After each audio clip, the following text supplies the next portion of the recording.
जय सिया राम दोस्तों, आप सभी का स्वागत है ऑप्टिमिस्टिक स्टडीज में। आज हम देखने जा रहे हैं बाल विकास एवं शिक्षा शास्त्र। बाल विकास एवं शिक्षा शास्त्र का ये हमारा लेक्चर नंबर 1 है, क्योंकि इससे पहले हमने इंग्लिश पेडागोजी को कंप्लीट किया हुआ है।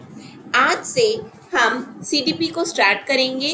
तो चलिए आज की क्लास को स्टार्ट करते हैं। क्लास को स्टार्ट करने से पहले यदि आप चैनल में पहली बार आए हैं तो चैनल को सब्सक्राइब कर लीजिए, साथ में बेल नोटिफिकेशन को ऑन रखें, जिससे हम जो भी वीडियो डालें तो आप तक पहुंचती रहे।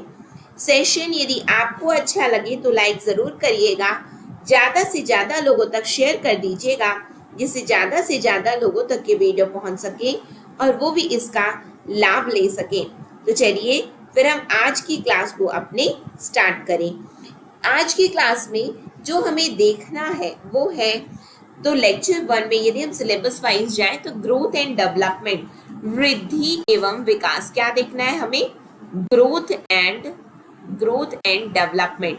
तो ग्रोथ क्या होता है और डेवलपमेंट क्या होता है उस पर हम पहले चर्चा कर लेते हैं, यानी कि वृद्धि क्या होती है, विकास क्या होता है। ठीक है। और आप लोगों को बताना था मुझे कि जो होली डिस्काउंट ऑफर चल रहा है उसका जो है लास्ट डे में है लगभग वो, क्योंकि कल ये ऑफर जो है लैप्स हो जाएगा। ठीक है। तो यदि आप इच्छुक है, कल यानी कि 27 ऑफ मार्च को जो हमारा होली डिस्काउंट ऑफर है ये जो है लैप्स हो जाएगा। तो यदि आप इच्छुक हैं ज्वाइन करने के लिए किसी भी कोर्स को, तो आप निश्चित रूप से हमारे ऑप्टिमिस्टिक स्टडीज मोबाइल ऐप को डाउनलोड करिए। डाउनलोड करके आपको स्टोर सेक्शन में जाना है। स्टोर सेक्शन में आप जिस भी कोर्स को परचेज करना चाहते हैं आप वहाँ मिनिमम प्राइस में कोर्स को परचेज कर सकते हैं। अधिक जानकारी के लिए इस नंबर पर आप संपर्क कर लीजिएगा 9584532690। इस नंबर पर आप हमसे संपर्क कर सकते हैं। ठीक है। चलिए हम आज की क्लास को फिर अपने स्टार्ट करें। ग्रोथ एंड डेवलपमेंट की यदि हम बात करें तो सबसे पहले वृद्धि क्या होती है। तो वृद्धि हमारा मात्रात्मक पक्ष को दिखाता है। सबसे पहले हम क्या देखने जा रहे हैं? ग्रोथ देखेंगे। ठीक है, वृद्धि देखेंगे। अब वृद्धि होती है यानी कि आपने मात्रात्मक पक्ष की यदि बात की है, या फिर परिमाणात्मक यानी कि परिमाण जिसका आप मापन कर सकते हैं। तो वृद्धि क्या होती है? मात्रात्मक परिवर्तन होती है, या फिर हम बोलेंगे परिमाणात्मक परिवर्तन है ये क्या चीज? वृद्धि। ठीक है। यानी कि ये किससे संबंधित है? ये संबंधित है हमारे स्ट्रक्चरल और क्वांटिटेटिव चेंज से। किससे? स्ट्रक्चरल और क्वांटिटेटिव चेंज से ये क्या है? संबंधित होती है। ये याद रखिएगा। एक एक चीज जो भी बताऊंगी क्या बोलते हैं, आपके एग्जाम में डायरेक्टली आपको ये वर्ड्स देखने को मिलेंगे, वही केवल बताया जा रहा है। अदरवाइज आप पढ़ के बहुत कुछ आए हैं। अब एग्जाम निकालने की बात हो रही है हमारी यहाँ पे। ठीक है। और यदि हम देखें तो ये सामान्यतया किससे संबंधित है?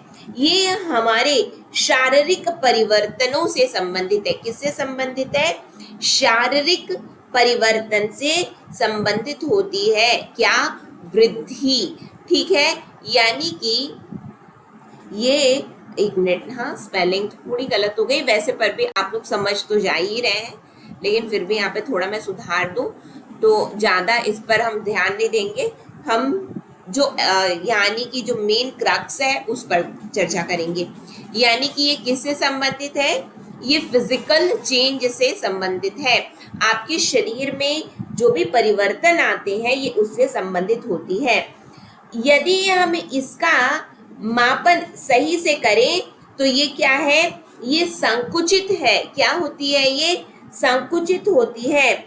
यानी कि ये क्या है? इसका डोमेन कैसा है? नैरो है। ये नैरो डोमेन है इसका। नैरो डोमेन यानी कि ये संकुचित होती है। कैसे संकुचित होती है? जैसे कि वृद्धि के अंतर्गत आपका क्या आ जाता है, वृद्धि के अंतर्गत आपका जो शारीरिक परिवर्तन होता है, यानी कि जो हाइट, वेट, शेप, इनमें जो आपके परिवर्तन आते हैं ये सभी वृद्धि के अंतर्गत आ जाते हैं। ठीक है, यानी कि इसका मापन क्या होता है, संकुचित होता है।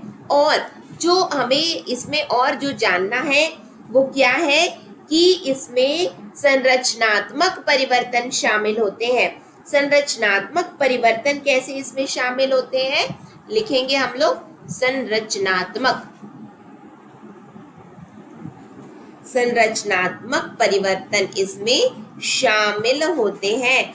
और क्या होता है, ये एक समय के बाद रुक जाती है, एक समय के बाद रुक जाती है। अब आप देखो, बोलते हैं अब तुम्हारी हाइट नहीं बढ़ने वाली, क्यों, क्योंकि पहले बढ़नी थी सो बढ़ गई, अब नहीं बढ़ेगी। ठीक है, ये होता है ना, तो वो क्या है, वो यही तो है कि एक समय के बाद रुक गई, एक समय के बाद रुक जाती है क्या, वृद्धि। अब यहाँ पे जितने पॉइंट लिखे हैं ना, आपको डायरेक्टली एग्जाम में देखने को मिल सकते हैं। क्या सबसे पहले हमने देखा कि वृद्धि मात्रात्मक एवं परिमाणात्मक परिवर्तन है, स्ट्रक्चरल, या फिर क्वांटिटेटिव चेंज है। क्वांटिटेटिव चेंज की यदि हम बात करें तो it means height, weight, shape में जो परिवर्तन होते हैं, हाइट में, वेट में, शेप में जो परिवर्तन होते हैं, यही किसके अंतर्गत आते हैं, ये आपके क्वांटिटेटिव चेंज के अंतर्गत आते हैं। क्लियर है आप लोगों को। देन फिर हमने देखा कि जो वृद्धि होती है वो शारीरिक परिवर्तन से संबंधित होती है, यानी कि फिजिकल चेंज, या इसका यदि आप मापन करोगे तो ये संकुचित है, मापन करने पे संकुचित होती है, नैरो होती है। ये संरचनात्मक परिवर्तन को दर्शाता है और एक समय के बाद ये रुक जाती है, क्या, वृद्धि। लेकिन इससे ठीक उल्टा यदि हम बात करें डेवलपमेंट की, तो डेवलपमेंट क्या होता है, यानी कि विकास क्या होता है। ठीक है, विकास वो क्या है, वृद्धि, और ये क्या है, विकास। तो विकास की यदि हम बात करते हैं तो ये क्या चीज को दिखाता है, ये गुणात्मक परिवर्तन के साथ साथ परिमाणात्मक भी होता है। तो हम बहुत बार सोचते हैं कि डेवलपमेंट केवल क्वालिटेटिव चेंज को दिखाता है, जी नहीं, ये क्वालिटेटिव के साथ में क्वांटिटेटिव को भी दिखाता है एग्जाम में, क्योंकि पूछा गया है। ठीक है, ये गुणात्मक तो है, हम अक्सर क्या करते हैं, हम बुक्स में हाँ ये गुणात्मक है और वो परिमाणात्मक है, नहीं, ये गुणात्मक है और परिमाणात्मक दोनों ही परिवर्तनों को शामिल करता है, क्या, विकास। ठीक है, यानी कि बोलते हैं ना, ये बाल मैंने धूप में सफेद नहीं किए, यानी कि उम्र भी बढ़ी और उनकी मेच्योरिटी भी बढ़ी है। क्लियर है आप लोगों को। और यदि हम इसमें चर्चा करें विकास के अंतर्गत, तो क्योंकि विकास गुणात्मक और परिमाणात्मक क्यों कहा गया, क्योंकि इसमें हमारा शारीरिक परिवर्तन भी शामिल है, हमारा मानसिक परिवर्तन भी शामिल है, एवं हमारा व्यावहारिक परिवर्तन भी शामिल है। जैसे कि यदि हम इसमें बात करेंगे कि इसमें हमारी कार्य क्षमता भी आएगी, इसके अंतर्गत क्या आएगा, इसके अंतर्गत हमारी कार्य क्षमता भी आती है, इसके अंतर्गत हमारी कार्यशैली भी आती है, और इसके अंतर्गत हमारी समझ, जो हमारी संवेगात्मक जो समझ है वो भी इसके अंतर्गत आ जाता है, यानी कि जिसको हम क्या बोलते हैं, जो हमारी इमोशनल अंडरस्टैंडिंग होती है वो भी इसी के अंतर्गत आती है। किसके अंतर्गत आती है, तो विकास के अंतर्गत आती है, इमोशनल अंडरस्टैंडिंग। समझ में आया क्यों ये गुणात्मक और परिमाणात्मक पक्ष दोनों को लिया रहता है, क्योंकि ज्ञान संबंधी और मानसिक विकास और संज्ञानात्मक विकास, यहाँ पे लिख दूं क्या, संज्ञानात्मक पक्ष, संज्ञानात्मक पक्ष इसके अंतर्गत शामिल रहता है। साथ ही साथ इसमें न केवल ये रहता है बल्कि आपका जो सामाजिक विकास होता है वो भी इसी के अंतर्गत आता है। यानी कि हम इसके आयाम की बात करेंगे, विकास के आयाम की बात करें तो इसमें 4 आयाम होते हैं। क्या क्या?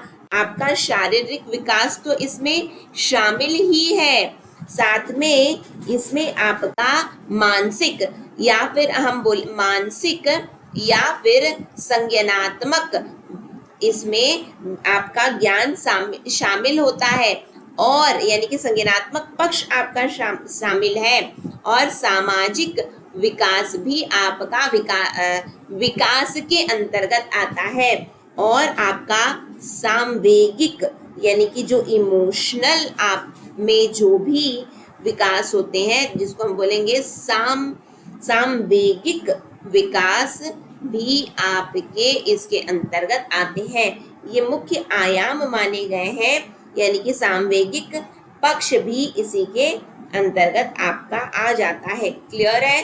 समझ में आया आप लोगों को? आगे बढ़ेंगे हम लोग, यानी कि फिजिकल डेवलपमेंट, देन आपका कॉग्निटिव डेवलपमेंट, देन आपका सोशल डेवलपमेंट और ये क्या है? Emotional development. ठीक है, ये सभी चीजें आपकी इसके अंतर्गत आ गई। मैंने यहाँ पे इमोशनल अंडरस्टैंडिंग में संज्ञानात्मक लिखा ना, चलो कोई नहीं, अलग से हैश करके ये सामवेगिक पक्ष इसमें आया आपका, इमोशनल वाला और कॉग्निटिव वाला भी इसी में आया। तो मैंने अलग से वहां पे लिख करके आपको बता दिया, यानी कि कॉग्निटिव एस्पेक्ट भी यहाँ पे आया है आपका किसके अंतर्गत? विकास के अंतर्गत। और यदि आप इसका मापन करोगे तो वृद्धि का आपने मापन किया था तो वो क्या थी? संकुचित थी। लेकिन आप इसका मापन करोगे तो ये क्या होता है? ये व्यापक होता है। व्यापक होता है क्यों? क्योंकि इसका मापन ही कठिन है। इसका मापन कठिन है। कोई चीज व्यापक है तो उसका मापन आप कर पाओगे क्या? नहीं, उसका मापन क्या होता है? कठिन होता है। आप इसका अवलोकन कर सकते हो। आकाश को देखिए, आप देख सकते हैं, क्या आप उसको नाप सकते हैं? आकाश को आप नाप सक रहे हैं, आप उसको देख पा रहे हैं, तो आपने विकास को देखा है, आपने उसको नापा नहीं है, आपने उसको मापा नहीं है, क्योंकि उसका मापन कठिन होता है। समझ में आया? और जैसा कि हमने वृद्धि में देखा कि परिवर्तन संरचनात्मक होते हैं और एक समय के बाद रुक जाती है, लेकिन जो विकास होता है उसके परिवर्तन प्रक्रियात्मक होते हैं। क्या होते हैं? प्रक्रियात्मक होते हैं, यानी कि फंक्शनल होते हैं। क्या होते हैं? फंक्शनल चेंजेस होते हैं। Functional changes it means what? Functional changes it means कि ये कैसा है कि फंक्शनली, जैसे कि आपकी कार्य क्षमता, कार्यशैली, ये क्या है? फंक्शनल एस्पेक्ट के अंतर्गत आते हैं। और ये क्या होती है? ये निरंतर चलने वाली प्रक्रिया होती है, यानी कि कंटिन्यूअस डेवलपमेंट है, कंटिन्यूअस प्रोसेस है, लाइफ लॉन्ग प्रोसेस है। क्या है ये? कंटिन्यूअस है, निरंतर चलने वाली प्रक्रिया है ये, प्रक्रिया यानी कि प्रोसेस। ठीक है, क्लियर है आप लोगों को? आई होप ये जो है आप लोग सुने तो बहुत कुछ है, ऐसा थोड़ी ना है कि आप लोग सुने नहीं हैं, आप लोग सुने तो बहुत कुछ है, लेकिन मैंने यहाँ पे आप लोगों को अलग से बता भी दिया है।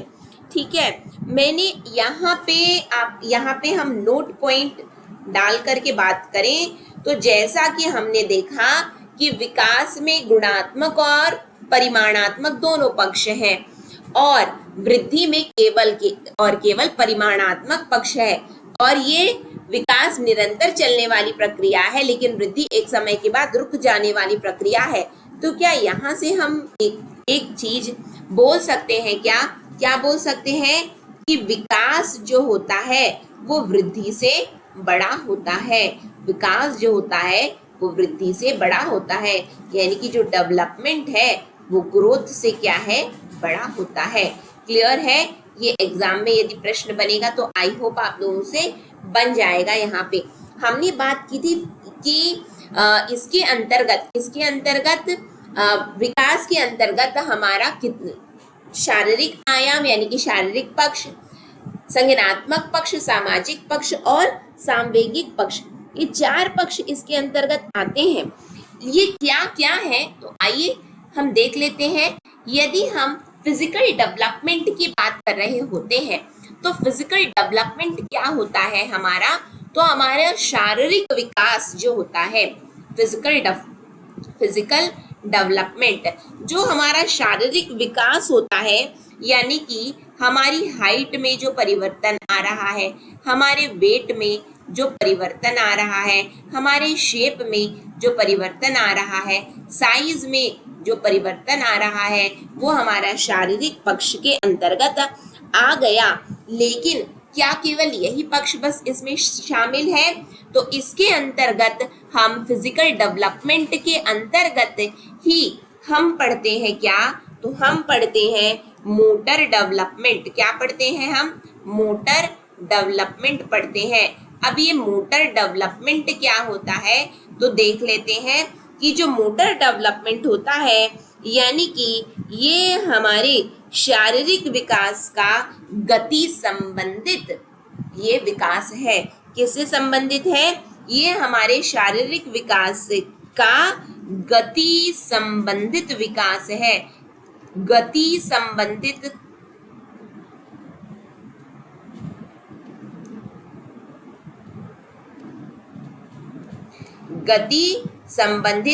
विकास है ये। यानी कि हम यदि बात करेंगे तो हमारी स्पीड कैसी है, हमारी स्पीड कैसी है, ये बात हमारे मोटर डेवलपमेंट में आएगा। ठीक है, समझ में आ रहा है? लेकिन ये जो मोटर डेवलपमेंट होता है ये 2 प्रकार का होता है। क्या होता है? जो मोटर डेवलपमेंट होता है हमारा, ये 2 प्रकार से होता है। कैसे? एक होता है हमारा ग्रॉस मोटर स्किल। क्या होता है? Gross motor skill.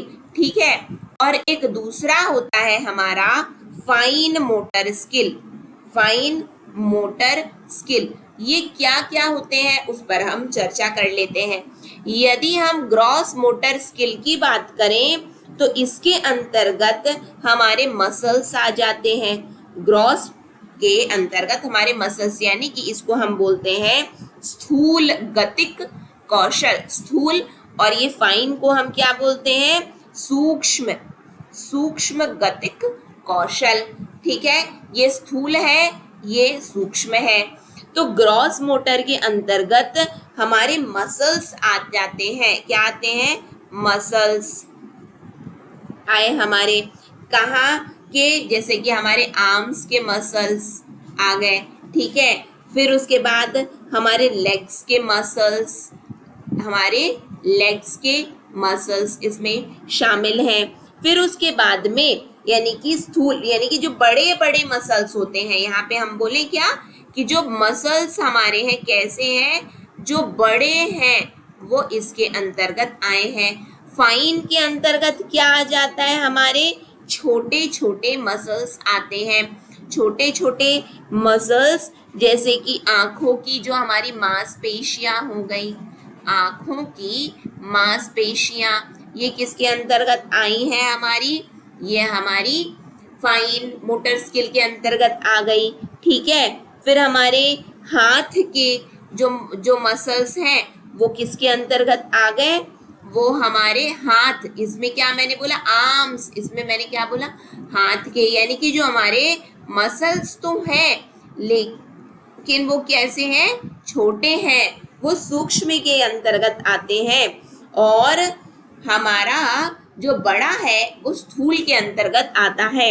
यानी कि हमारा जो डेवलपमेंट होता है वो कैसे होता है? वो ग्रॉस से फाइन में जाता है। ग्रॉस से फाइन में जाता है, यानी कि जो डेवलपमेंट होता है वो कैसा होता है? Gross to fine, gross to fine, ये डेवलपमेंट की प्रक्रिया होती है। ठीक है, ग्रॉस टू फाइन यानी कि पहले बड़े फिर छोटे, ठीक है, ये क्रम होता है। फिर उसके बाद यदि हम बात करते हैं कि स्थूल गतिक कौशल के अंतर्गत ना केवल इतनी चीजें आती हैं बल्कि ये मोटर स्किल है ना, तो मोटर स्किल के अंतर्गत क्या आएगा और क्या आएगा, इसके अंतर्गत हमारा जैसे कि हमारे पैर के मसल्स आए, तो हम घुटनों के बल जो चल रहे हैं, घुटनों के जो बल हम चल रहे हैं, तो ये भी हमारा इसी के अंतर्गत आ गया, किसके, स्थूल के अंतर्गत आया है। फिर उसके बाद हमारे पैर के मसल्स हैं, तो हम बोलेंगे कि जो हम खड़े होकर के चल रहे हैं, खड़े होकर चल रहे हैं, ये भी हमारा इसी के अंतर्गत आया। फिर उसके बाद हम क्या करने लग गए, हम दौड़ने कूदने लग गए, हम दौड़ने लग गए, ठीक है, हम कूदने लग गए यानी कि हम जंप कर रहे हैं, हम वॉक कर रहे हैं, हम रनिंग कर रहे हैं, ये सभी चीजें यानी कि वॉकिंग हो गया हमारा, घुटनों के बल चल रहे थे, दौड़ने लग गए हम लोग, फिर ठीक है, खड़े हुए, दौड़े, अब कूदने भी लग गए, ये सभी चीजें हमारी स्थूल के अंतर्गत आई है। तो फिर सूक्ष्म के अंतर्गत क्या आई, जैसे कि आंखों की मांसपेशियां थी, हाथ के मसल्स थे यानी कि छोटे छोटे मसल्स इसमें थे, तो यानी कि इसमें आएंगे कि जैसे कि उंगली हो गई हमारी, है ना, उंगली हो गई, अंगूठा हो गया, अंगूठा हो गया, तो हम क्या कर रहे हैं, इनके द्वारा हम कुछ उठाने की कोशिश कर रहे हैं, उठाना तो कर रहे हैं, तो ये हमारे सूक्ष्म के अंतर्गत आ गया। फिर उसके बाद हम जब बच्चे रहते हैं या फिर हम बड़े भी हो जाते हैं, तो नॉर्मली हम क्या करते हैं, अपने घुटनों के बल, जैसे जो हमारी जो टो है, ठीक है, टो है यानी कि जो हमारा अंगूठा है, पैर का जो हमारा अंगूठा है, हम उससे क्या करते हैं, हम उससे जैसे कि मिट्टी खोद रहे हैं, ये सब क्या आ गया, ठीक है, तो ये छोटा मसल है ना, छोटा सा है, तो वो किसके अंतर्गत आ गया, ये आपका फाइन के अंतर्गत आ गया। यानी कि आप, हमने बोला आंख की मांसपेशियां, तो स्किल है, अब कैसी स्किल, जैसे कि आंख में आप काजल लगा रहे हो, आंख में आप काजल लगा रहे हो, हाथ की मांसपेशियां थी ना, तो आप लिख रहे हो, आप लिख रहे हो, आप क्या कर रहे हो, आप ड्राइंग बना रहे हो, आप पेंटिंग कर रहे हो, ये क्या हो गया, हाथ की मांसपेशियां छोटी छोटी हैं, तो ये क्या है, ये आपके फाइन के अंतर्गत, सूक्ष्म के अंदर। लेकिन आप कुछ बड़ा बड़ा काम कर रहे हो, यानी कि चल रहे हो, दौड़ रहे हो, कूद रहे हो, ये आपका किसके अंतर्गत आया, ग्रॉस के अंतर्गत आया। लेकिन आप छोटे छोटे काम, काजल लगा रहे हो, ये सब आपका किसके अंतर्गत आ गया, तो ये सब आपका फाइन के अंतर्गत आ गया। मुझे नहीं लगता कि कहीं पे कोई दिक्कत परेशानी समस्या आप लोगों को आई होगी इसको समझने में कि ग्रॉस मोटर स्किल क्या होता है और फाइन मोटर स्किल क्या होता है, क्योंकि फिजिकल डेवलपमेंट के अंतर्गत आपका मोटर स्किल शामिल होता है, मोटर डेवलपमेंट शामिल होता है, यानी कि गति संबंधित विकास इसके अंतर्गत होता है। ठीक है, क्लियर हो गया। जैसे कि हम ड्राइंग कर रहे हैं ये सब, तो यानी कि ये स्पीड बताएगा, हमारी एक्यूरेसी को बताएगा, हमारी ये सभी चीजें आपके मोटर डेवलपमेंट के अंतर्गत ही आते हैं। इसके बाद जो नेक्स्ट हमें जानना रहता है वो है हमारा कॉग्निटिव डेवलपमेंट, तो हम उसको अपने नेक्स्ट क्लास में आगे कंटिन्यू करेंगे यहीं से। तो आज की क्लास को मैं यहीं एंड करूंगी, लेकिन आप लोगों को अगेन याद दिलाना चाहूंगी कि होली डिस्काउंट ऑफर कहीं खत्म ना हो जाए, तो उसके लिए इसका लाभ जरूर लीजिएगा। ठीक है, चलिए आज की क्लास को यहीं पे एंड करें, नेक्स्ट सेशन में मिलते हैं हम लोग। नेक्स्ट सेशन तक के लिए आप सभी को जय Siya Ram, optimistic learning, thank you for the session. जय हिंद, जय भारत, जय छत्तीसगढ़।